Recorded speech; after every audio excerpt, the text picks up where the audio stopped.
I was studying up and prepping for this, I saw that you were injury prone in your youth as an athlete. Yeah. And then you just decided that wasn't going to happen anymore. How does that work? Yeah. I literally, man, like I was my entire college career, like I was national champion in high school, track and field in the US, which is, I live in Calgary now. Um, but it is, I was a badass in high school, scholarship to Florida. And then when I was hurt all 5 years, all 4 years there, I was hurt my senior year of high school as well. Right after I won the national title indoors and I got hurt outdoors and I was hurt year, 3 ankles and then an elbow, Tommy John surgery.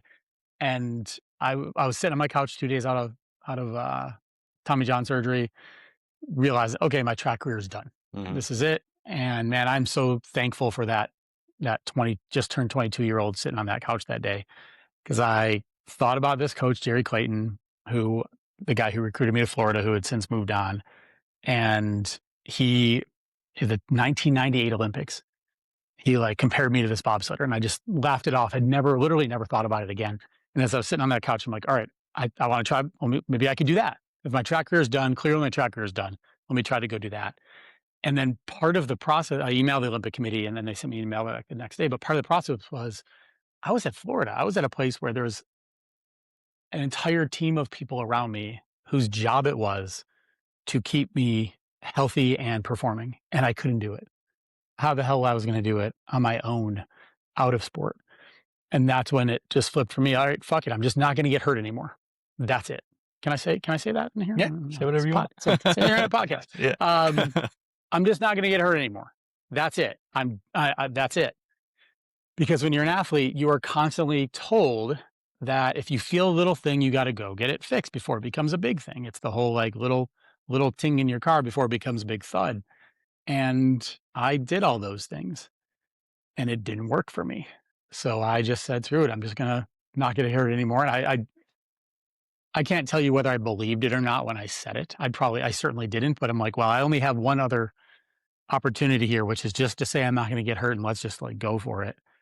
And you test yourself sometimes. And I was out at the track in Florida. I remember like my first sprint session, I could feel my hamstring and I took a right-hand turn towards the training room. And then I realized it's 7:00 at night. No one's there. I'm not welcome there anymore. Oh, by the way, I was kicked out of the training room the year before when I was a scholarship athlete. I was literally kicked out of the training room. I was still on the team at that point, on the track team. And I was told in as many words, you are not worth our time to the point where a second-year college student who's learning what a muscle is, you are a waste of their time. You're not allowed to come in the training room anymore. That's it. I had never seen that happen to a scholarship athlete. Yeah. Never heard that happen to a scholarship athlete since. So that's how low I was and how injury prone I was, where I was I was discarded. While I was still on the team. They didn't say you're off the team. They just said you're not allowed to go. You're banned from the training room. So how do you do it, man? Yeah, like you just make a decision, and then things came together. Like obviously I had good fortune too. When you say you just make a decision, was it like initially you still felt like these things that would cause you to go to the training room, but eventually you just realized, hey, these aren't as a big a deal as I was making them. And because I was making them such a big deal, they turned into a big deal? Correct. Nailed it. I mean, I would warm up. I can remember jogging around the track in Gainesville, and part of my warm up was doing a head to toe check to look for something that was bothering me to go get it worked on before it became a big deal. And in retrospect, like that, if you're looking for something, you're going to find it. If you're looking for, I mean, fast forwards to real life today. If you're looking for a reason your wife is angry at you, you're going to find a reason. If you're looking for a reason your boss screwed you over, you're going to find a reason. And that's what I was doing at that time. Yeah. It's competing as an athlete myself and being around a lot of, top level CrossFit athletes and athletes in their sport. It's really interesting to see the people at the highest end, when they get an injury, they don't ruminate on the injury. It's just modify my training. Let me move on and let me keep doing what I can do. And then it'll heal, versus the people who are like really good, but they haven't broken that plane yet, are like, oh my goodness. Like they think about it all the time. They're working on it all the time. And it just perpetually stays. Yeah, and I see it. It's not just injuries, it Yeah. is every aspect of life that people will ruminate on, and they will worry about it, and they'll worry themselves into stress, and then stress causes all kinds of other problems and issues. Again, if you're an athlete, those problems issues are pretty acute and they show up right away. If you are like, I mean, my day job now is coaching executives and CEOs and folks in the finance industry mainly, or a lot of, and they will ruminate on things all the way to just like their own destruction. Mhm. Was this the inception of the life algorithm framework? When did that come into play? So I handed off my organization 2 years ago to a new CEO, and now I chair the board of it. And coming out of that, when you win a gold medal, everybody says you should write a book. And I was always like, what do I have to write about? What do I have to write about that hasn't already been done? Because when you come from a place that, yes, you won a gold medal, but everybody who's surrounding you also has. So you don't think you're special. Mhm. And I knew I wasn't. I knew I wasn't. Um, by the time I handed off Costume Champions, the algorithm part came up from a perspective of how did I do what I did, not only in sport, but then I went and built something that is Classroom Champions is, arguably the best sport for education organization program in the world, from an outcome standpoint, from an interaction standpoint, and how schools actually leverage it. And then I sat on the board of directors of the U.S. Olympic Committee, and I spent 8 years, and I wound up being the first athlete in over a decade to chair a committee, and I had a lot of success there. Um, got myself out of a really gnarly depression after competing with the Olympics with six guys and burying two of them. And so when I stepped back after transitioning and having the first time in my life where I didn't have anything to do, and it's a weird feeling to Mhm. not have anything to do and like the kind of still feeling like you're in the prime of your adult life. And I just wanted to step back and go, all right, how did I do what I did? And ultimately the life algorithm part came from this is this is how I think I did this. And then I implement that in my coaching work. Started to dabble with a book on it and then pivoted the book into something else that is actually now just going to publishers next week. To try to my lit agent is trying to shop that around at this point, and I'm excited, really, really excited about it. But yeah, the algorithm came from I didn't just do it in sports; I did it in other areas. How did I think about that, and Mhm. what can I share with people? In just a few sentences, what is the algorithm? Yeah, it is. How do you do big things, and how do you do it sustainably, and how do you do it with fulfillment? And it is goals are the quintessential piece of it. We're wired for that. But then ultimately, what's the goal? What about me or my situation is going to help me to get to that goal? What about me or my situation is going to hurt me getting to that goal? And the next piece is of those things, what can I control? What do I have control over of the things that are about me that are helping me or hurting me get to the goal? And then what decisions do I have to make? And the algorithm kind of alignment came from was playing with another idea, and I called a good friend of mine who sits on the Olympic Committee board now, a guy named James Higa, who James was, helped build Apple with Steve Jobs and helped, mentor as the Slack CEO and Airbnb. And he understands algorithms and social media stuff like no one else I know. And I called him because I just had questions about how all that worked. And the way that he described it to me was that you've got, at this point now, no one really knows how Instagram's algorithm works. Few people maybe, but otherwise, everybody's working on their own fiefdoms, but no one sees how the whole thing goes. And he would explain it as you have a bunch of, in essence, continuums or levers, and on either side of them are like it's not quite a toggle, but you can move it from here to here and move it all in between. And now there's millions of them. And for me, I thought about that's kind of how life works. Is you decide, am I going to think about this way, or somewhere in the middle? But as soon as I make this change, then all these other changes happen. As soon as I decide that I'm going to work harder and compartmentalize and do more stuff at work, well, then the, that then affects relationships. That then affects health. That affects diet. Affects all these other things. Just a tiny bit of a change. And if you're not aware of those changes that happen, then you can't. Then you have a hard time, helping the fallout from it. Real quick, I just wanted to interrupt this conversation and say it is not lost on me how lucky I am each and every day to get to have these conversations. And I hope you guys, as the listeners, know how much I appreciate the time that you take out of your day to listen to these conversations. And I hope you get as much value out of listening to them as I did creating them. If I could just ask one quick favor, it helps so much for shows like mine if you like, subscribe, comment, do all those things. That helps the algorithm know and realize that there's value here and pushes it to more listeners. And by doing that, that allows me to get even bigger guests, more well-known guests, and have more conversations for you guys. I appreciate what you do so much. I appreciate the time that you take to listen to these conversations so much. I couldn't be here without you guys. Thank you. Now let's get back to the conversation. Reflecting back, you are done competing in college as a track athlete. You get this kernel of idea to start going into bobsled.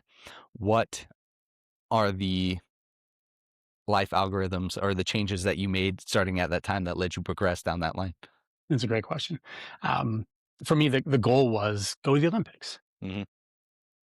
People ask all the time, you must have just loved bobsled. No, I didn't. I loved winning. I loved the goal. And I look back and the goal was go to the Olympic Games. It had been that way since I was 11 years old doing Junior Olympics. That was the goal for track. That was the running around the 1996 Atlanta Olympic Stadium with my sister, looking for Olympians to take pictures with. Mm-hmm. Like that was my formative experiences.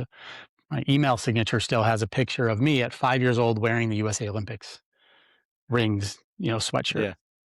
So the goal was that. The self-awareness was, I keep getting hurt. And I had to face the brutal reality of that I could not, keep myself healthy while still having the faith that I could keep myself healthy and be productive, and how I was going to balance those two things and recognize it. And that was the self-awareness piece, like sitting on that couch that day, recognizing I was doing everything I thought I was supposed to do and it wasn't working, and having the awareness to go, I guess I have to do this differently. And because this just isn't going to work. I still believe I can do it. And there's a great book, Good to Great by Jim Collins, and he quotes Admiral Stockdale Paradox. And it was an admiral who was captured in Vietnam, and he was in, I think he was in the Hanoi Hilton, like one of the worst POW camps. And he was there for years. And when he got out, they asked him, how did you survive? How did all these people died? How did you survive? And he said, it was the people who would say, well, I'll be out by Christmas. And then Christmas would come and Christmas would go. And then I'll be out by Easter. And then Easter would come and Easter would go. And they'd, in essence, die of a broken heart. Mm-hmm. He said they weren't facing the reality that was in front of them while then still believing they could get out. And I look back on that 22-year-old kid on the couch, and that's what I was doing. And then I had to figure out what I can control. And then I had decisions to make. And those decisions happen every day. It's Mm-hmm. not like I made one decision, I'm not going to get hurt and then go. It was every time these things come up in front of me, it was like a giant Plinko board where there's one slot at the bottom is the $10,000 from Price is Right. And then it's just the little chip, just, but you can control that chip. And you can wake up and you can decide whether I'm going to get out of bed this day. You can decide these little things at a time. And it's all this aggregating of all those little things in our lives that lead you to go and either become great at what you want, be the best, be happy, whatever it is, or you don't. Mm-hmm. It reminds me of Tim Grover, who coached Michael Jordan, talking about like everybody's willing to pay the price of winning once, but they don't realize like you have to pay the price to win every single day, and that price changes daily. Like Yes, you have to I love that one. Yeah, it's so good. I've seen that one. And Yes. so it reminds me exactly what you're saying. Like you have to wake up and you have to adapt what winning is for that day to make sure you can move in that direction. And it's yes, and it's understanding that it's like, oh, I don't like me. I woke up at 4:45 this morning to work out. Wanted to be sharp, and that's honestly the only time I have of my day. I have two young kids. It's the time of day that's mine. Oh, I don't like working out in the morning. Oh, I don't like waking up early. Fuck, neither do I. Yeah. I don't either. At 4:45 when my alarm goes off, I don't want to. Yep. Every day. And then I go through a checklist, and I call it stacking reasons. I have a ton of different reasons of why it's good for me to get up, because one reason isn't good enough some days. Yes. Like I'm going to be jacked. Well, that I might just not care that day. Mhm. Or I'm going to be healthy when I'm older. Might not care that day. Or, I've got a podcast to go on today. Oh, you know what? I want to be sharp for the podcast. Yep. That's going to get me out of bed. So you have a whole lot of reasons for each tiny little decision. And yeah, it's complicated. Mhm. But over time, as you practice these things, they become part of your regular. And I can run through that checklist in a second and I can make my decisions. And every now and then I don't get out of bed because I realize, you know what? I've trained for the last 6 days in a row. And actually I could use the rest. You know what? I'm going to give myself that today. Mhm. It's And really that's interesting. okay too. Yeah, 100%. It's really funny. The projections that social media portrays, like high achievers, is like, I'm going to do this every day and it's easy for me. But that's not the case. Like, it's like I cold plunge every single day. I get like in 40-degree water. And like my friends are like, oh, you like to do the cold plunge. I was like, no, I don't. Who likes to get in the cold plunge? Like, that is not fun. But that's the difference, is like, fun isn't a factor, or enjoyment isn't a factor. It's like, I decided to do this, so this is what gets done. And then the other side of that is an experienced, disciplined professional athlete rests. Like, they understand that rest and recovery is part of the game. Like, Mhm. to be the best at it, to excel at it, like, that's part of the game. So just to liken it back to CrossFit, you always have like the new experienced CrossFitter or inexperienced CrossFitter who starts like, hey, I want to compete at the games, and they start working out really hard and doing 6 hours a day and training and doing everything right, and then like they'll do a workout. Well, they'll be like doing pull-ups and they'll like be like, look how tough I am. I pushed through. My hands are like ripped up and bloody. I was like, awesome. You got more out of that workout than I would have, but now you can't train for 10 days. It's like, Yes. amateur. Yes. Yeah. Well, yeah, there's that. And then there's all the reasons, but then there's also, look, I was a bobsledder. What does that mean for people listening or watching? It means that I ran for 5 seconds and then I sat down, and I was the best in the world at that, which means that I am as far away from a distance runner as you get. 5 seconds of action. There is nothing that is the opposite of distance running more than 5 seconds of pushing something that weighs 500, 400 pounds for 5 seconds and then just sitting down. And that was my job, which means I'm type 2B muscle fibers. I was always a terrible 1500 runner in decathlon. I was always like, my 400 wasn't nearly as good as it could have been based upon my 100-meter speed, but it's because I had, I had nothing at the bottom of that, type 1 side. So, and yet at the same time, now I'm a 47-year-old guy, which means I do aerobic training. And I ran the New York Marathon a few years ago. And I do these things because though I don't like running, because I am not good at it. We don't like things we're not good at. It's pretty normal. Don't feel like I'm good at it by my standards, but I like what it does for me. I like that I am more alert the rest of the day. I like that I'm leaner. I like that I can eat more during the day because of that.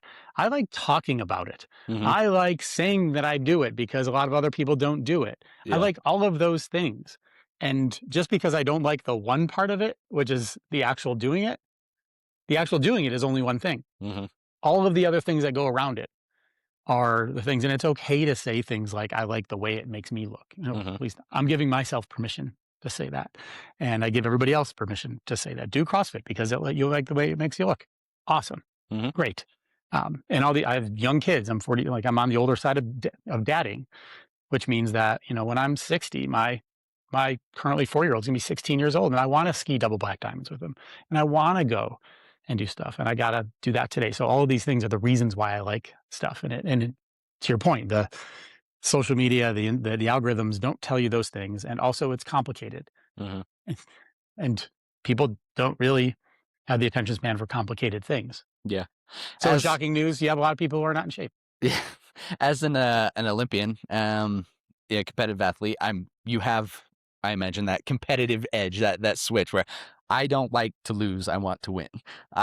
I've developed that myself, and I also am in that same boat. I was very explosive, very strong, and power lifts, power clean, snatching, very the sprinter. Like that was my bread and butter, and I had to put a lot of time in training that aerobic side.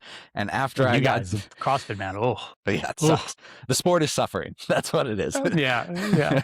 It um, really is. but so when I got done competing in CrossFit, I didn't do anything for a bit, and then I was like, okay, I wanted to start getting into sport. And what I realized for me is doing things that I was sucked at took away the pressure. Like I didn't have to think. I don't have to, because I've been doing like Ironman, like ultra distance running lately, and Yeah, never going to be great at that. That's not what I'm good at. But for me, that frees me up because I don't. I'm not. I don't. That competitiveness doesn't come out of me because I'm so bad at correct. this, and that lets me just enjoy it for the sake of enjoying it for me. I don't know if you've experienced that as well. Yes, yeah, I'm to the point now where I have happily, not happily, but I've shed the need to win. Mm, I'm good. I'm good. mhm. Like I want to do things that I feel challenged with. I want to like, yes, I don't like to lose, but also it's a different. I went through a time of life where I didn't like to lose, and I like training more than competing. And then I went through a time of life where I like really wanted to win, and I was able to put myself out there because to say that you want to win means that you are Scary, yeah. willing to lose. You're willing to put yourself in a position where you're telling people you want to win. And it is, especially as a man, it is embarrassing or it could be shameful. It could be all those feelings that, well, that frankly, like a lot of guys don't actually like to like know how to face. Mhm. Frankly, any guy who does it finally experience those things actually goes, oh, that's quite enjoyable to experience those feelings. But we are really also good at not for a lot of logical reasons. And then when I got through that part of my life and I won the Olympics, cool. Uh, and then eventually that chip, it really took until depression for me to shed that chip and go, okay, I actually don't need that chip on my shoulder Mhm. to be successful and to be motivated anymore. That being able to shed that, it's easier to say than to do, especially for Mhm. people who are wired that way, who hate Yeah. to lose or want to win. It's like, hey man, we're just doing this for fun. Yeah, but do you think you were able to move on from that because you became a world champion? It's like, hey, Well, I don't have anything to prove anymore. I think a few things. I mean, I think one, I don't think that there's either I want to win or hey, I'm doing this for fun. Yeah, Like I don't think it's binary. correct. Yeah. I think that there is, look, I work with people now who want to win so much that it becomes disruptive to those around them and to themselves and to their families. And you can handle that for your 20s. Like I call it the toxic jet fuel. That like I'm not good enough.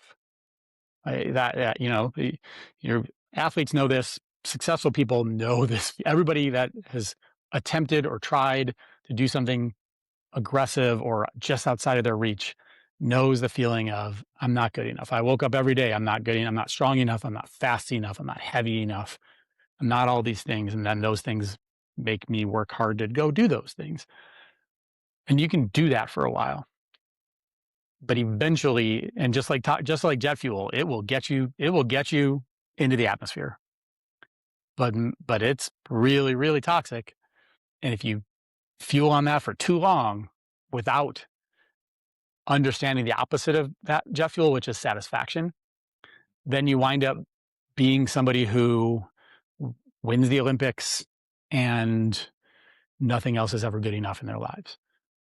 And they take their own life, or they sell their company for $100 million and they are just as miserable 6 months later than they were, when they first started it or when they were, anything else, because they never practiced the concept of allowing themselves to be satisfied with something. Because, and I understand that I was really bad at gratefulness.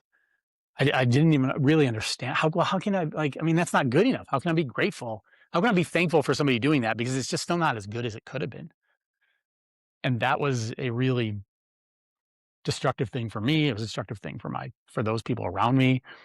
We leave wakes of destruction around us when we do that. And again, I think there's seasons of life. And I think there's times when when that is okay, or just accept, or just the way it is, the way you're going to do it. Cool. Like I work with people also that I don't judge them for that. I'm not their I'm not their judge and jury. I am their, what's your goal and let's help you get there. And part of that process needs to be, just like we talk about dopamine's all the craze now, you need the other side, you need serotonin, the other sides to balance those. Same thing with that not good enough toxic jet fuel, satisfaction in going, and you can find that in other areas. You can Hmm. practice that and get that myelin, get that brain wired in there and go, I'm satisfied with how good this pen writes on this paper. Like that. Hmm. Tiny, the tiniest little thing. The tiniest little thing. And you can start to weave that into your life so that when you get to the sale or when you get to the win, you actually can allow yourself, because you've practiced what it feels like to be satisfied and you've practiced what it feels like to be grateful that you've done that. And that is the opposite side of, I just wasn't capable of that when I won. Hmm. I stood on the podium. People are like, "Oh, did you cry?" And I'm a bit of a crier now. Like, did you cry? And I was like, I wasn't capable of it back then. Yeah. And again, I don't know whether if I was, whether that would have hurt my performance or not. I mean, we're talking about arrival fallacy, gold medal syndrome, where it's like, once I achieve that, then I'll be happy and, everything will be fixed and solved. Yep. And, as somebody who's been the best in the world, achieved, gold medal status, literally stood on the podium as number one. Oftentimes, like you build it up in your head, and I'm sure you felt happy for Yeah. a day, maybe maybe even a Mhm. week or so. But then it was Yep. just like, okay, what's next? Is this all? Is that something you had to, is that how you felt? And then over the course of developing this practice of gratitude and allowing yourself to be satisfied, even though you haven't achieved the end goal, you've achieved, I'm satisfied. I did this today. I did this today.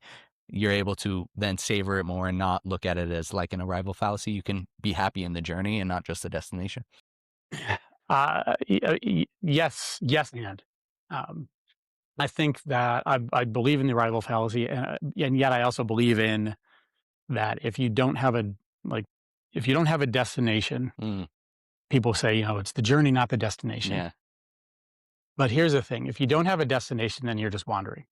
And we are built for a destination, pursuing it. Like, I mean, the research, the 18-year longitudinal study will tell you people who are in high levels of two things have less anxiety and depression. The first is one of them is positive reappraisal, so they can make a bad situation and they can form it and make it good, reframe it, make it good for themselves. But the more powerful one is goal persistence. They have goal persistence. Why? Well, because if you are just constantly doing things to go after a goal, then you're recognizing you're doing things to go after a goal, and you're getting a healthy dopamine, but then you're getting healthy satisfaction and serotonin that I did that thing. And then I did the next thing to get towards my goal. And then I did the next thing. And athletes and others, and there have been times where I like, well, I don't celebrate the little wins. I'm trying to win the Olympics. And 2009, late February 2009, maybe even early March 2009, a year out from the Olympic Games. We were just finishing that season and we won the world championships. It was the first time the Americans had won world championships in four-man bobsled in 50 years. 50 years. We had not won. And we're standing behind the podium. Bronze gets called and silver and the Germans get called. The four-time, three-time Olympic champion, defending Olympic champion Andre Lange and his team get called up. And then our team was, at the time I was 30, Holke, our driver, was 28, Kurt was 28, and then Justin Olson was 21. And I was like Olson's dad at this point. And I turned to Olson, I was like, right before we went up, I was like, it's not this easy. It's not this effing easy. Because I didn't want him to think that it was just like first year on our team, second year in the sport. And he does this thing that no one's done in 50 years for us. I didn't want him to think that that was good enough, because the next year was the Olympics. And then he goes up. And I wasn't even willing to let him celebrate a pretty big thing. And what I missed, and it took me about 10 years of my leadership journey of outside of sport, in business and everywhere else. What I missed was, as an athlete, you're celebrating the little wins all the time. You're finishing a set and you're going, yeah. Like, you're pumping your fist, you're giving a high five. You run a fast sprint, you're giving a high five. You finish the workout, you give a high five. You move on. You don't turn into a ticker tape parade. but you're celebrating the wins. So you are allowing yourself to pursue something, and then you're celebrating it, and you're letting it. You're allowing your body to do that, Mm. and we miss that. So that when we're outside of those things, we don't send the email and go, "Yeah, that was a great email." But you should. You should. If you Mhm. worked really hard on that email, a lot of us work really hard to like craft the message just right to send the thing. We should go, yeah, yeah, I worked hard at that. It's good. Mhm. It could be better. I could find ways to get it better, but it's good. Mhm. You do that. So I think that's the cycle that I think is we're missing right now in a lot of ways is just understanding how we're built and how we're wired, not like individually, but as a species, because we have been evolving for hundreds of thousands of years, and you just kind of changed the deal about 100 years ago. Yeah. But our bodies didn't change. I was speaking to Dan Millman from who wrote The Peaceful Warrior, and Yep. Awesome. he said the same thing, like almost verbatim. He was like, yeah, everybody talks about the journey, but you have to have a destination, or else you're just wandering around. Hmm. And so Yep.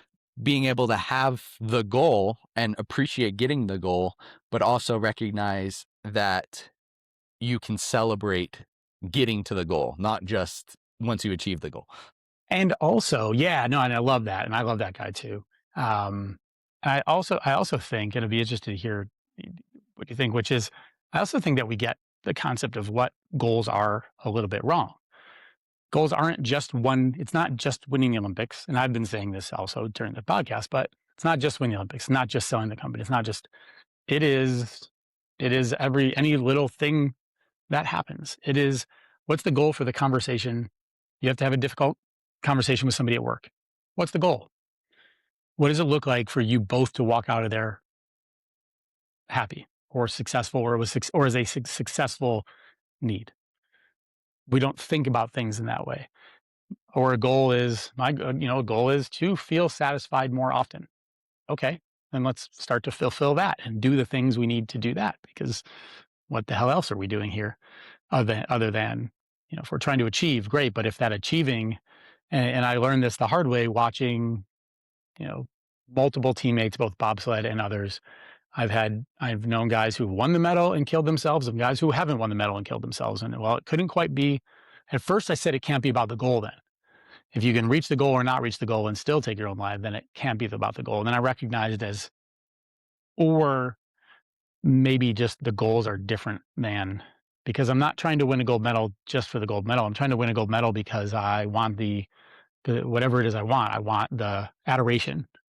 I want the fame, or I want the accomplishment. But if I don't actually say I want the adoration, when I get the adoration, I won't recognize it as a thing that I wanted, or recognize that if maybe it doesn't actually fill my cup and go, I really thought I wanted that. Doesn't actually do it for me. Mhm. Interesting. Then you can benchmark it, and because you don't sell the company just to make the $100 million. You sell it because you want to travel the world. Mhm. Okay. What do you expect to happen when you travel the world? Well, I want to spend more time with my wife, and I want to see everything I can. Okay. What's the goal of that? What are you expecting to happen then? Mhm. And it always comes back down to feelings we have. It always comes back down to the things that are happening biologically inside of us we're doing that are making our bodies feel a certain way. And I think that's where we miss that, Yeah. miss the boat just a little bit, Do you to me. think it do you think it's particularly evident in the male side of athletes where we think, oh, like all they put it as winning or the medal and not the adoration, or like then I'll be respected or whatever it is for being the best or doing that thing. They just put it as the medal and they can't recognize it. I think that part of it is more in male athletes. I think female athletes Hmm. have their own issues that they have to deal with on that side of things. But yeah, absolutely, I mean, masculinity is be the person, be the person. Like, I mean, that was, for years and years and years, that like you needed connection. So you needed to be around others. If you were expelled from the tribe, you could not live on your own. Hmm. So and I'll get to the achievement part of that. But I think that to me, and that's the book that I'm writing now, is kind of going into these things. Coming out of depression for me, it was exploring how I got there, but then I went a little bit deeper into actually it was the pursuit of these kind of areas, and one of those was connection.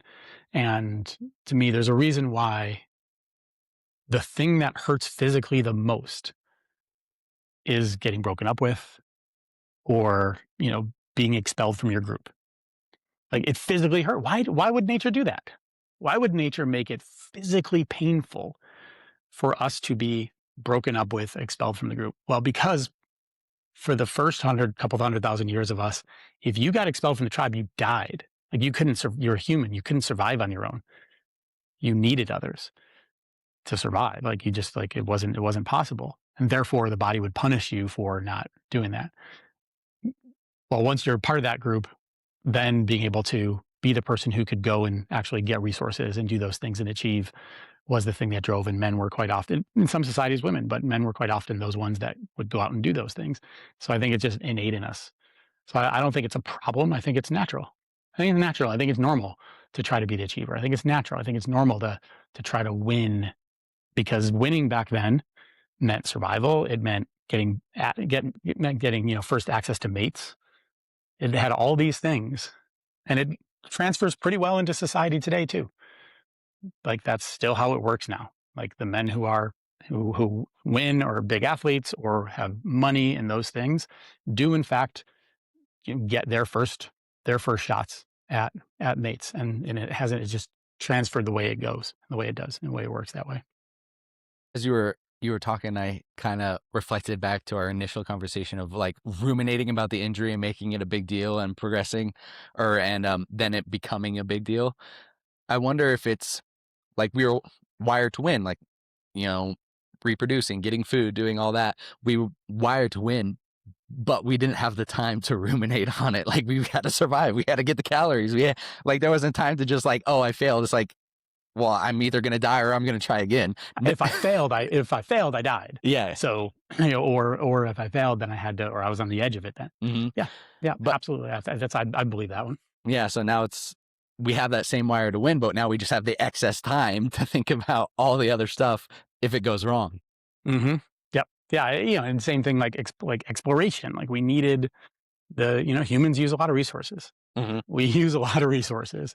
So those people who were interested and curious about what's over the next hill, what's over the next mountain, to be able to find more places for us to thrive, were rewarded in that way. And then, oh, by the way, all these things, if you didn't, then you didn't really have much of a chance to pass your genes on. So that's where I'm exploring now, where it's interesting to me. Certain individuals are wired in certain ways, but I think there's a premise of a whole bunch of a handful of qualities that all of us have in different ways. Even a person who's not a people person, still that in-person connection. And it's where we talk about, online's not going to be able to replace the need that we have. And it's where all the mental health issues we're having and seeing are, a lot of ways coming from, because ultimately, again, we were wired for that in person, what's happening with oxytocin and other things that are happening. And our biology is not going to change. And it's such a neat, I don't know, I find this such a really interesting pathway to both success, but like, what is fulfillment, and why are we doing all of these things at this stage of my career in life? I recently had a conversation with James Ellis. He's a PhD, and he studies like the epidemic of loneliness and how Okay. people are the world's more lonely place now than ever before, even though we had like the promise of Zuckerberg and being more connected than ever with social media.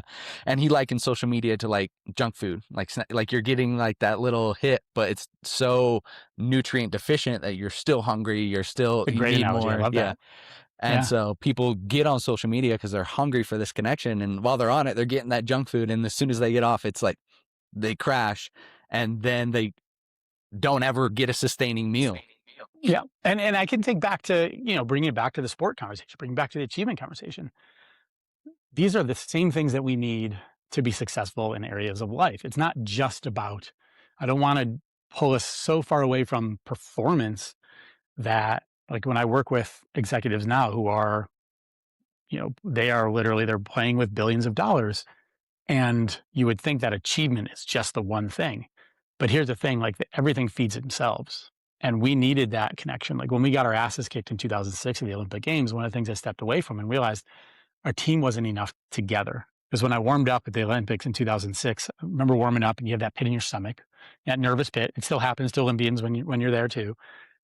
And I would jog past one of my teammates, and that pit wouldn't go away, and it wouldn't go away, and it wouldn't go away. So it just stayed with me, and that's just taking energy and taking cortisol, and it's just taking everything away from me that I need for the line. So I worked really hard to make sure that we had a team that felt like we were brothers. And when we were warming up for the Vancouver Olympics, I could walk past Justin, the younger guy that I was talking about, and I could punch him and I could gut him in the stomach, and he would just laugh. He just like big. He was just this big man child at the time. Um, and then I would, walk past Kurt, and then my that knot would just dissipate a little bit, and I walk past Kurt, Midwestern, quiet, Nebraska corn-fed dude, and he would just nod, and we'd nod, and that knot would go away, and I'd see Holke, or Steve Holcomb, our driver, across the way, and I would start to sing this song that I would sing for him. He would start to dance a little bit, and that knot would go away because we needed the connection. And then there's achievement, and then there is like vitality in our health and our energy, and that's happens there. But then there's like being curious and exploring, and that curiosity helped us get better. We were always curious. We were at the wind tunnels. We were at digitization. We were looking at what the other teams were doing. We were looking inside of ourselves to figure out. That's where that awareness comes in. But we were looking inside of ourselves to figure out how are we going to right. Like we weren't getting mad that we were getting beaten. We were just learning. It was just data in that way. And then safety and security. And we needed to feel that amongst each other so that we weren't always worried about our jobs and always weren't worried about our position there. We need to feel that in order to perform. And I think high performers, and that's what I work with my guys, is we've got to find, it's not necessarily having these things, it's just pursuing them. Mhm. And it's consciously, intentionally pursuing these things on a regular basis is kind of, to me, how our bodies work. And then that's how we wind up at our best selves. What I've noticed, and kind of to liken it what you were just speaking about, a lot of people, when they think they're trying to become the best at it, it's like, this is my job. It's not supposed to be fun. Like, I need to be serious here. I need to be serious Yeah. at all. But there's a competitive advantage in joy and in fun. Like, if you can take the sport seriously, but not yourself so seriously, like, you don't lose to the stress and to that cortisol drain of being nervous. Like, you're just there for having fun. And that's such a competitive advantage because you're not always so stressed and thinking about it all the time. It's part, yeah. And again, it doesn't have to be the thing that you're doing. You don't have to think is great and have fun. Yeah. Like bobsledding down a hill sucks. Not gonna lie. Like it hurts. It hurts. Drivers up front, they can see it. That's a lot more fun. I drove a couple of years. I was not very was terrible at it. But being a push athlete back, you're in the blender. You're getting concussed all the time. Mm. Like all the time, you're getting concussed. I have 5 major concussions, hundreds of micro concussions in my life. But you could find the joy around it. You could find the joy with the guys. You could find the joy in the travel. You could find the joy in, like, I could drive a sled truck from Altenburg, East Germany to Le Plan, France, across the other side of Italy without a map. I could enjoy and have so much fun with those things. And I can also look back and go like, yeah, my job was running for 5 seconds and sitting for a minute, sliding down mountains wearing tights, traveling the world. That was my 20s. Like, beat that. Yeah, 100%. And What and there's so many places for people to find that for themselves.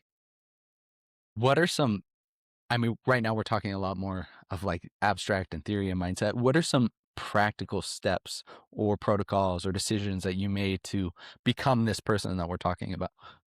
Yeah. That's a great question. I mean, there's a handful of different ways that I look at it. And I think about, I mean, I'll even go further of the things that I've guinea pigged on myself. I've then taken, and then I work with the folks that I work with now, and I work with some Olympians as well, and some musicians. And then again, most of the corporate side pays the bills, and I get to work with Olympians and musicians there because it's really great to stay in the place where people are just focused on one goal. When you're running a company, you have so many things that are happening. Not only are you trying to build the company, but you're also building wealth. But then you're also at the stage of family in your life. Mhm. Most folks, when they're at that Olympic stage, they are just, that's it. It's like goals Disneyland where like nothing else matters. I love that about what we used to do. Like it was just goals Disneyland. So some of the frameworks that I use are absolutely I use understanding goals across life, like getting really, really clear. My big five are career and work, personal wealth, 'cause that matters. Mhm. And that like that's a big part of our lives. Lifestyle, what kind of life do you want to live? How do you want to live it? Health, like how do you want to think about your health and your health span, your longevity, and relationships. And because if you're most people come to me because they won't need help with their career and they're in some way, shape, or form. But then they have these other and most people, many people in those positions, they kind of understand their personal wealth goals. They know their numbers sort of, but they never really but their lifestyle and their health and their relationships drive the bus, but they're not conscious of them. So a Mm, framework I use is like within the first couple months of working somebody, we take a retreat, we go someplace and we elevate those. We help them put those out. And I'll give you one example of that. Relationships I'll use as an example because how do you have goals for a relationship?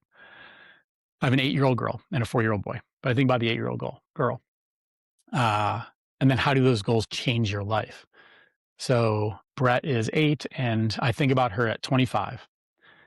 She's 25 years old. She's been dating a guy for a couple of years, and he breaks up with her. I want to be one of the first few phone calls. I don't need to be the first phone call. It could be your girlfriend, it could be your mom, but like I would like to be able to have a relationship with my daughter when she's an adult. That when something painful happens, she knows she can come to dad without judgment. That I'm not going to jump to try to help her right away. I'm not going to do all those things. And what does that mean in my life now at 8? It means when she comes to me with an 8-year-old girl problem, I don't treat it like an 8-year-old girl problem. I don't act like it's like a tsunami coming, but I meet her where she is because dismissing it because it's just like girl drama at 8 years old isn't going to build the muscle for her and I as a relationship so that when she grows up, it's there because these things start right now. So having those long-term goals helps like moderate your behavior.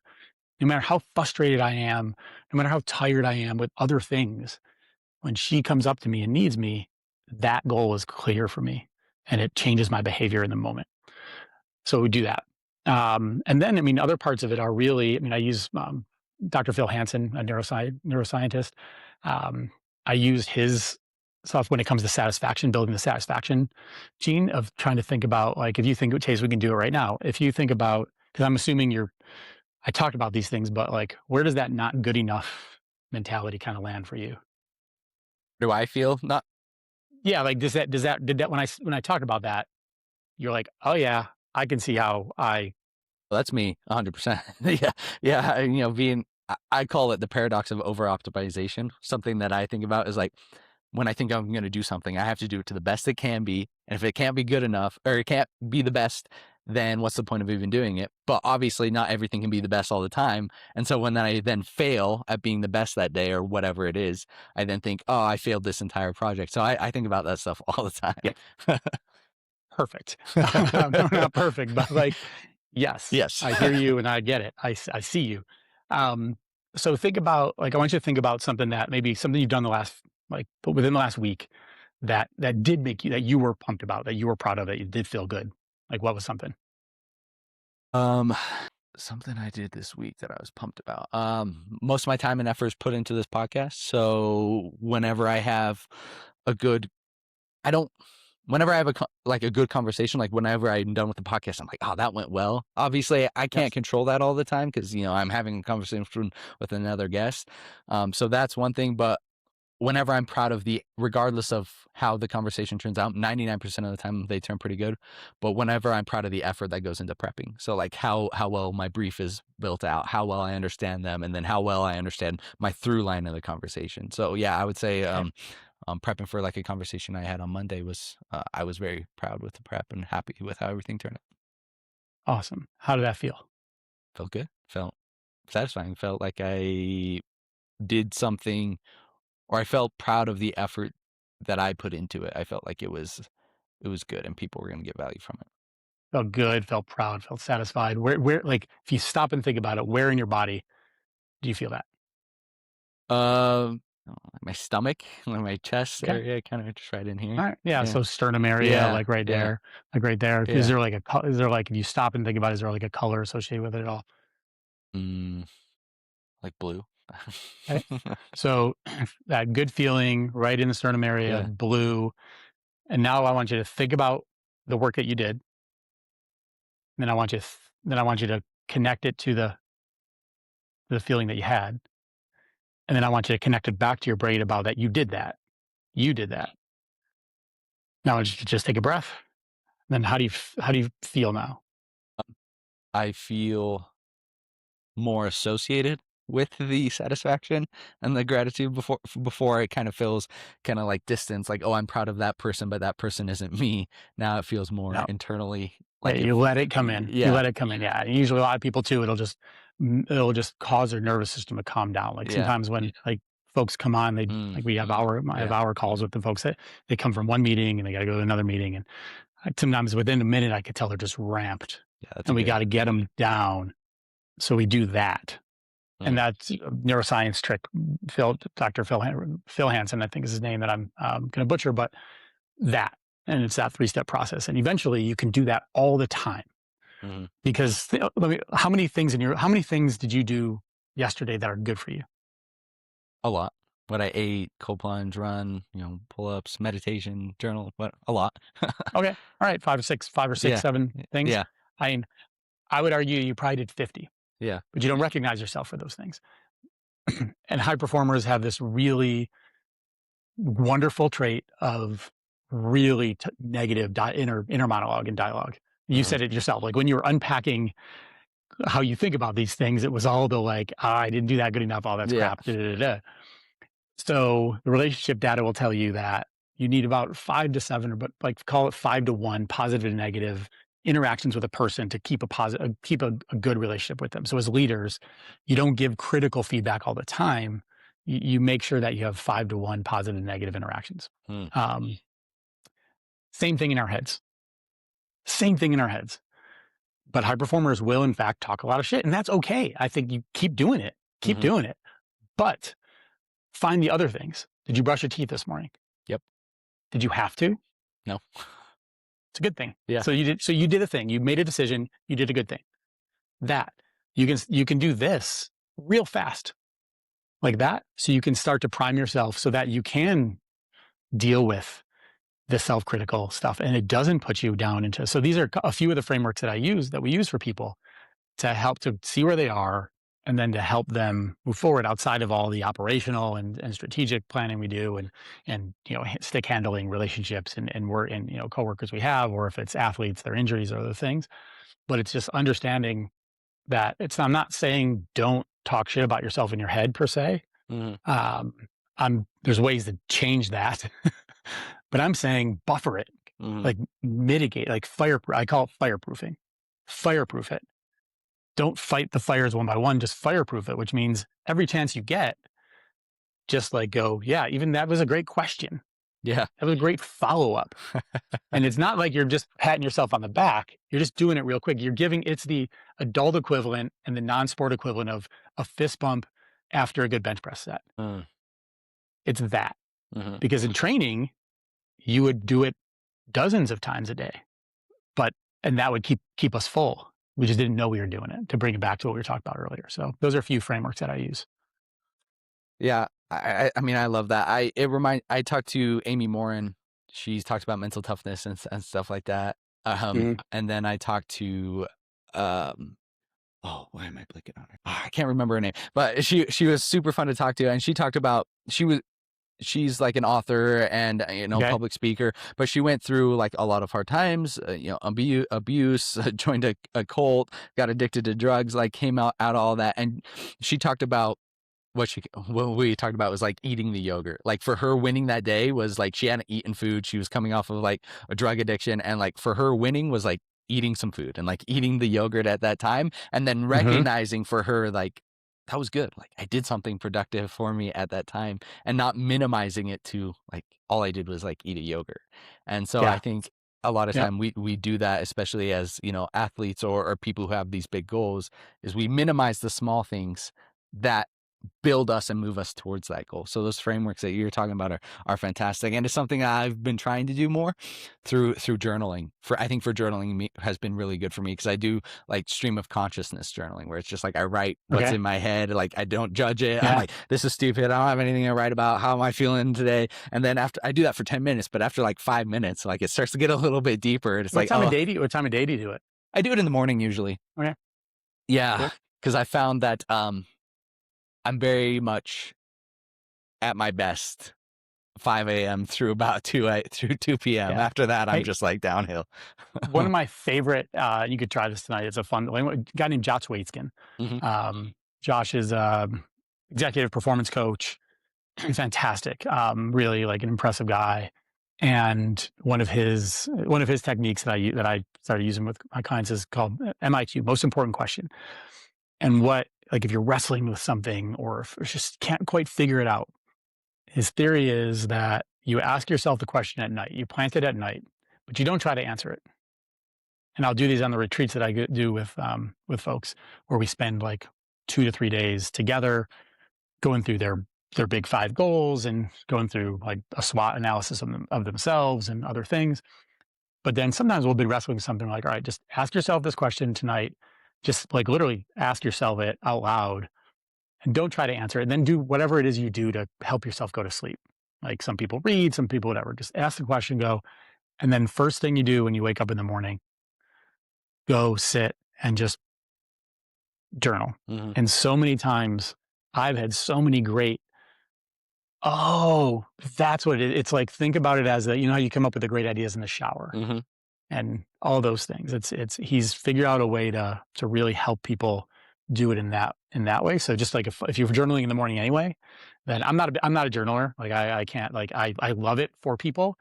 It just never landed for me, Mhm. for whatever reason. I tried it a whole lot of tried it a whole lot, and I just couldn't stick to it, and I just couldn't. It wasn't working in that way. I found other things. So, but yeah, Josh's stuff is great too.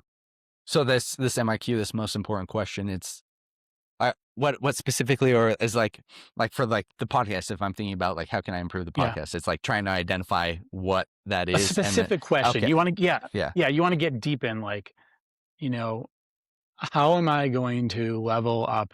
What do I need to do to level up this part of the, like, something specific, not yeah, like a generality, but something specific that you just don't have the answer for yet. mm, It's a great way to just, and then wake up in the morning and just, because your subconscious just works on it overnight. It's not mhm, like it's a dream. Not like you're gonna wake up and it's a dream happening. mhm, But I did this last week. Our CEO for Classroom Champions was struggling with something, and he and I chatted at night, and I had talked him through this, and he was deciding, on a hire, and he also also inadvertently did it to myself, mm, and I woke up with, oh, I think this is what's bothering him. Like, I think he can't quite put his finger on what is bothering him about this candidate in this situation, and he was going to do it, and I inadvertently did it to myself, and I woke up and I was like, I think this is the reason. I was like, I think you're not hearing this. You're not hearing these things that you you believe you should hear. You believe this is how somebody should handle these things. They shouldn't just explain away anything. They should actually just own it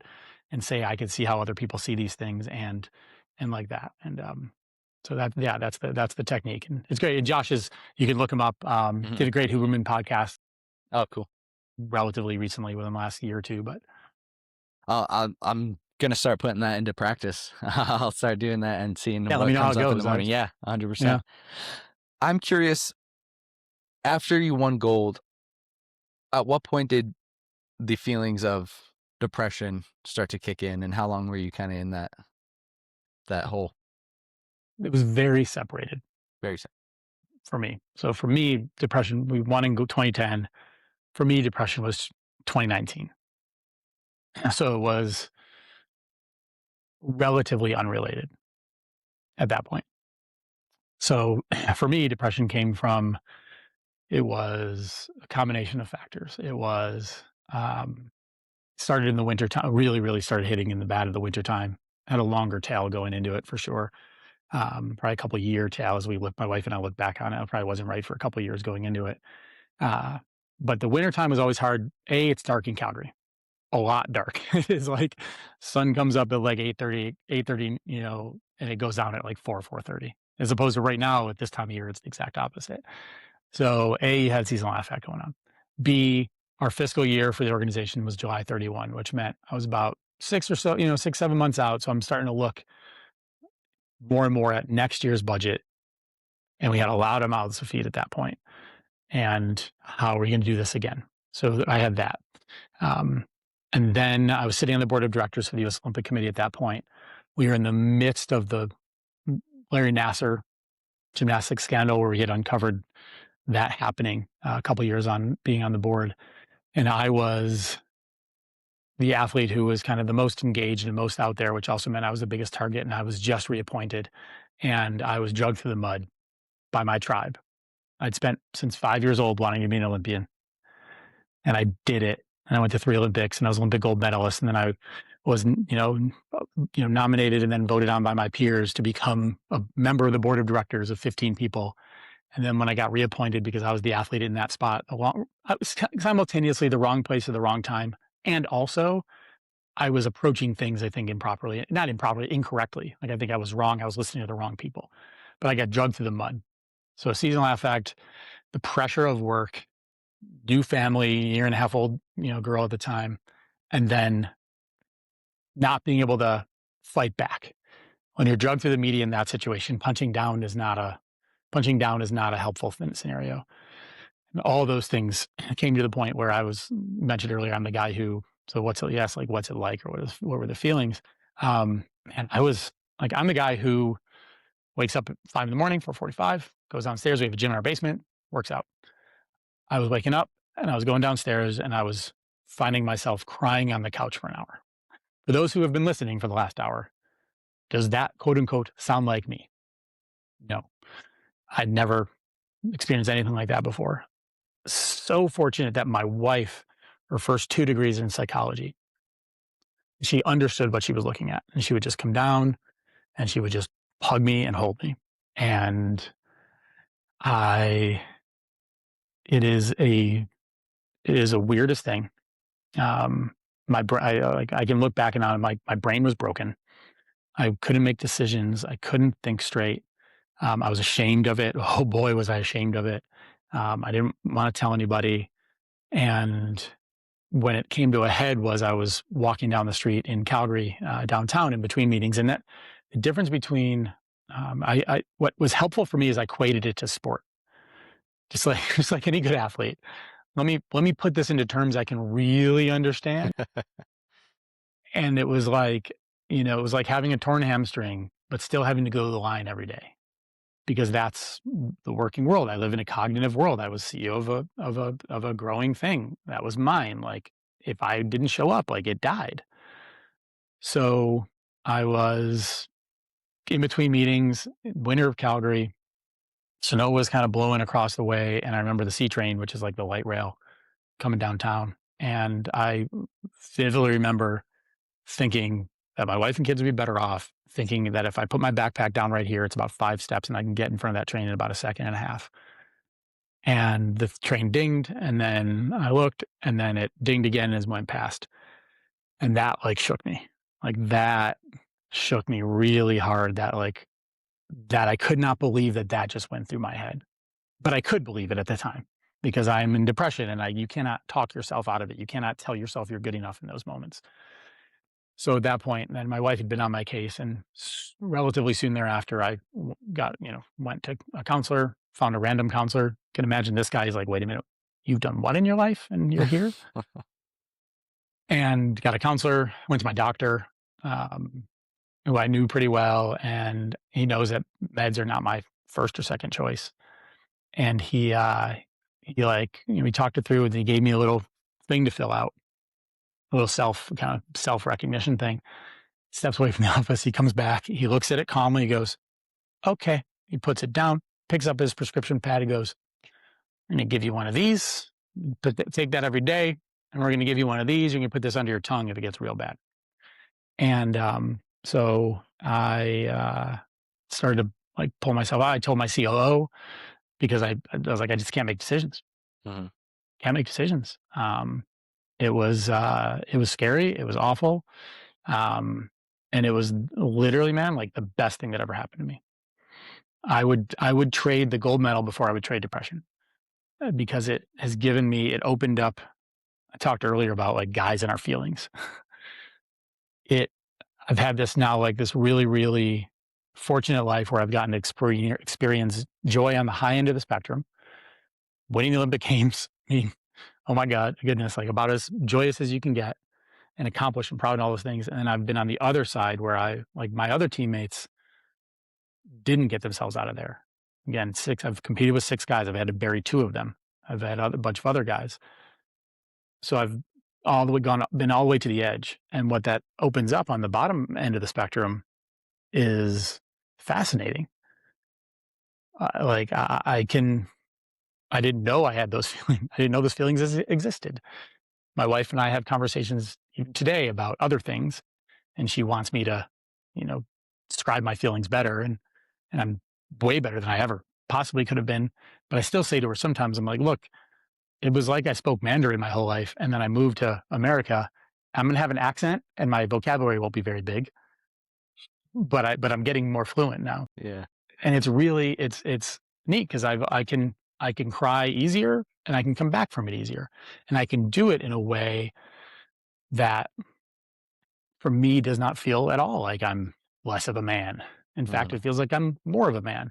And I recognized that when I was, one of the things that was really helpful for me, was that when I was, when I give my talks after my speeches after you win the Olympics, would talk about my injuries from college and my elbow and my hamstring and all those things. And that made my story better. Like it made my story about going and triumphing at the Olympics better. And what I recognized in myself was, actually, this is going to make me better. It makes me a better leader. It makes me more empathetic. It gives me more of way less judgment. Man, I used to judge, like I spoke at both of Steve Holcomb, my gold medal driver who passed from mental health issues, in 2017, I think it was. I spoke at both funerals, Park City and Lake Placid. He had 2. He was a big deal in the bobsled world, and I still didn't understand, and I still judged him. Mhm. I've got clients now who are in interesting mental places, and I can honestly like say I don't judge them at all. It's just okay. These things happen. Okay, like all right, you were a dick yesterday. Okay, you could do better today. Mhm. Cool, like that's fine. Yeah. I mean, going through that, it's scary. It's tough. It's interesting and cool. I don't think most people would say that they would keep that over their gold medal. It's cool that you've Uh, been Yeah, able to not even like reframe that to help people. not even exaggerating, man. It is, and again, I mean, it's a rhetorical exercise. It's a rhetorical exercise. Like clearly, Yeah. I can't give any of them up. Yeah. So, it's not like people say, you really wouldn't. Like it doesn't Yeah. matter. Like but it is, it has brought me more peace Yeah. in my life, and allowed me eh, to to feel joy better, appreciate it better, feel sadness better, appreciate feeling sadness better, which is why I'm less averse to winning and losing, because like you lose because it makes you feel bad, and that's the problem. Well, if you're not afraid of feeling bad anymore, then like losing doesn't really, it's not about that anymore. Mhm. I want to win because I like the challenge. Like I like challenge. But if I don't win, I'm lost enough that I recognize it's just going to make me better anyway. And it's been really a neat thing, and especially for guys, like being able to talk to guys. And again, I recognize, man, I am in a privileged position. if the same if the same words came out of a dude who's 22 years old, overweight, and sleeps, still like lives with his parents, the judgment that people have on him is very different. Like this to me is invulnerability. I'm not being vulnerable, sharing my experience. I'm just being transparent, because vulnerability means there's a risk to you. And I don't see anybody who's judging me where it would be a negative consequence to me. I'm not worried about it. And that's like, I feel for them. Like I hope that they can, because I used to do that too. And, and I feel like I'm a better person now because and I don't know if would have gotten here ever in my life if I wouldn't have experienced that. Um, and I would, again, I like I wouldn't like roll the dice and want to go through it again. Don't get me wrong. Like I wouldn't like encourage somebody to try to Yeah. roll those dice and try to get there just to come out of it on this side. But when I do talk to people who are in the middle of depression, and when I do have friends or friends of friends ask me to talk to somebody, I can say to them with all honesty, it sucks right now, huh? Yeah. Have you thought about like hurting yourself? Yeah. Okay. Like, all right. Well, then, I can just say like, I'm not a therapist. I'm not a psychiatrist. I'm not the person you go to like try to, I've just had the experiences. And, but I can honestly say to them, like, the cool part is when you get on the other side of this, you're going to be so much better. You're going to be so much happier and so much more content with your life. So just realize to anybody who's listening now, because there's going to be a lot of people listening now who are feeling not so great about themselves. When you get on the other side of it, like you're going to be so much more content for the rest of your life. It's wild. A lot of people, I'm sure you felt this way, when you're in it, you don't feel like you're ever going to get to the other side. No, yeah. What got you there? How'd you get out?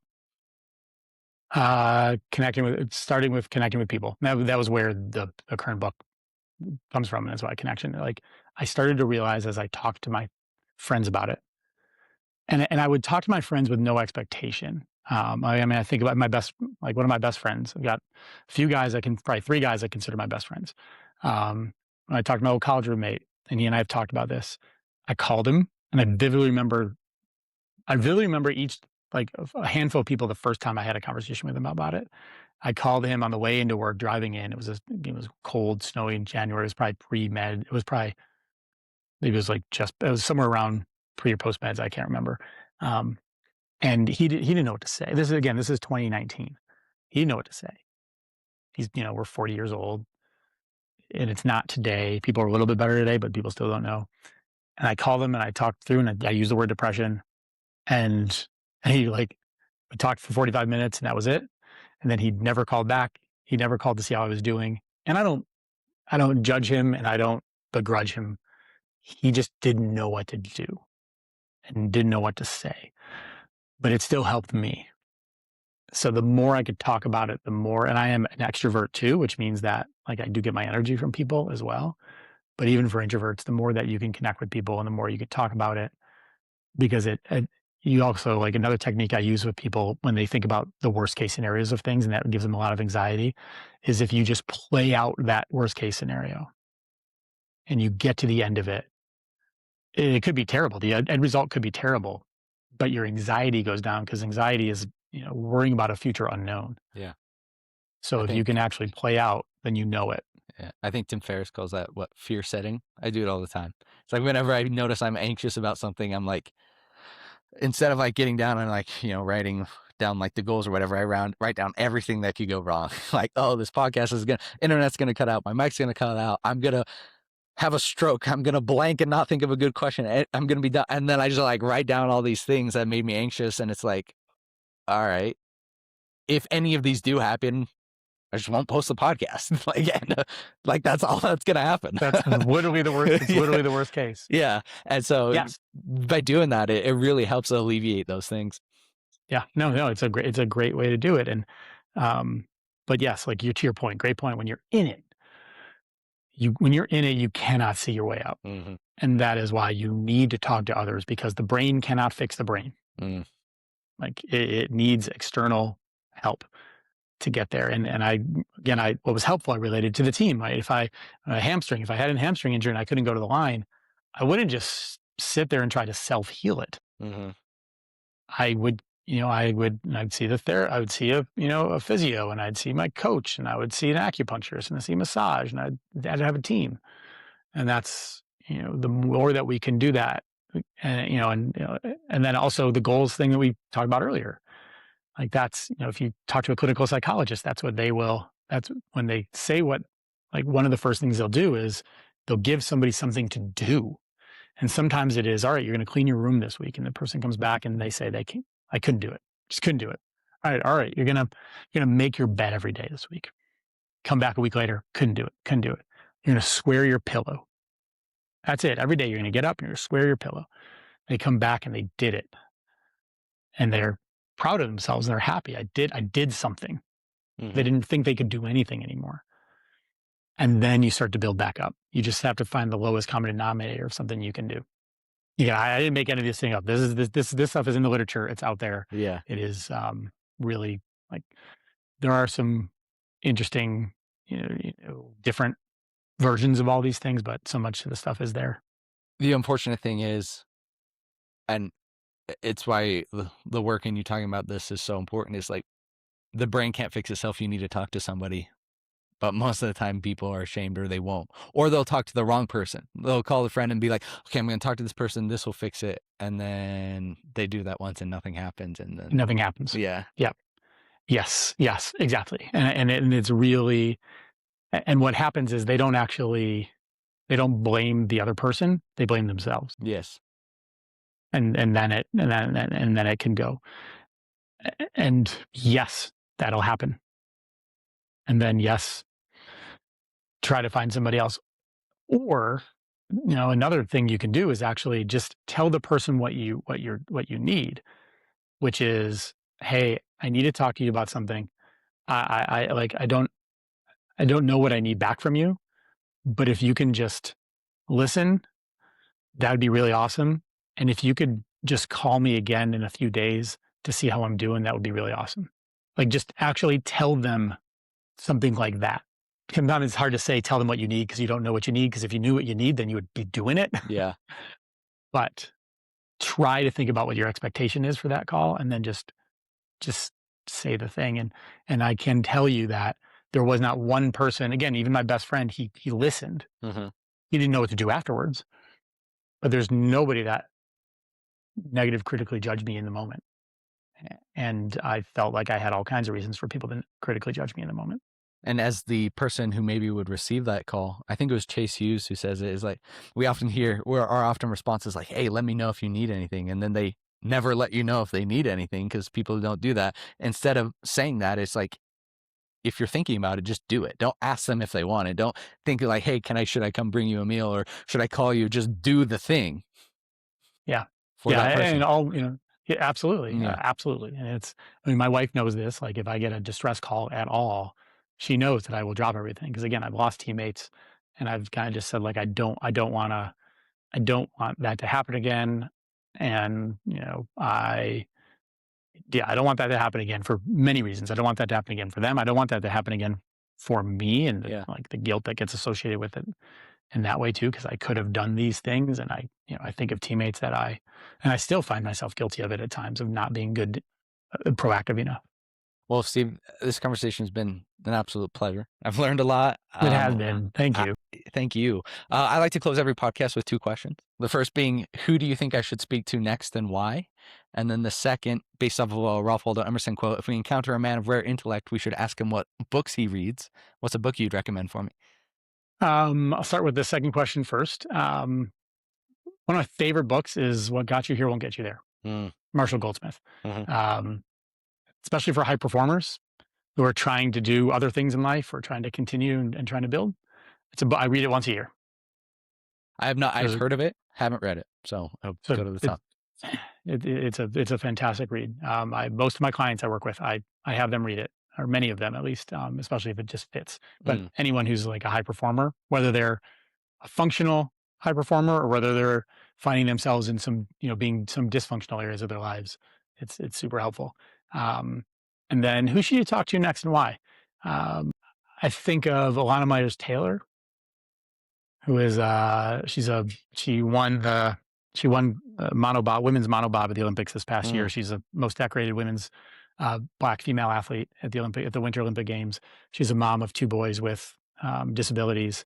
And I think the reason why, especially for somebody like you who's like thinking about high performance and people who are trying to achieve high performance or listening is I would love to hear somebody like you be able to help her break down the difference between trying to be a high performer. She's won Olympic medals since 2010 to 2026. at, I think, every Olympics, I think.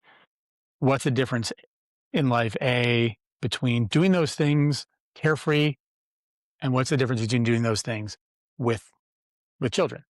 Um, how do you achieve and focus at that level with two kids that both need even more attention and more of your love than even potentially than others? And I say that not knowing and not being in her position that way. So I think that would be really an interesting. I've heard people talk to her about those things, but I think you could probably get to her in her mind a little bit differently. That'd be amazing. Yeah, I'd love to talk to her. I'll have to reach out.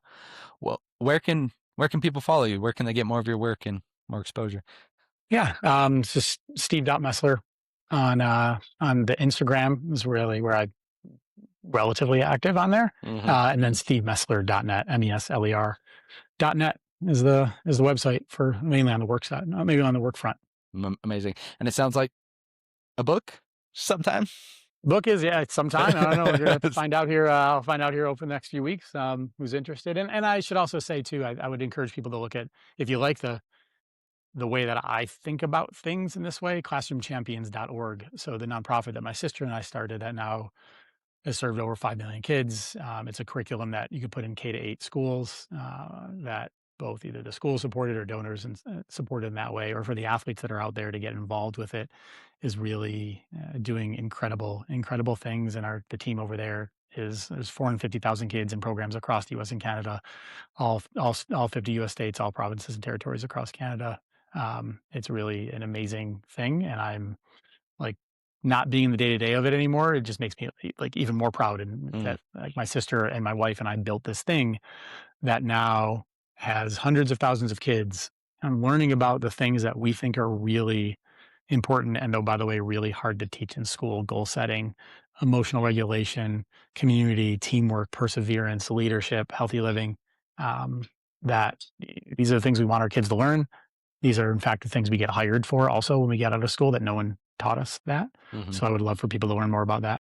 Amazing. I'll have links to your website, Oh, your perfect. Instagram, Classroom Champions, everything just in the description that people can click Awesome. on. Thanks for that. Well, Cool. again, thank you so much for your time. This was a pleasure. Thanks for having me. This is wonderful. Keep up the great work.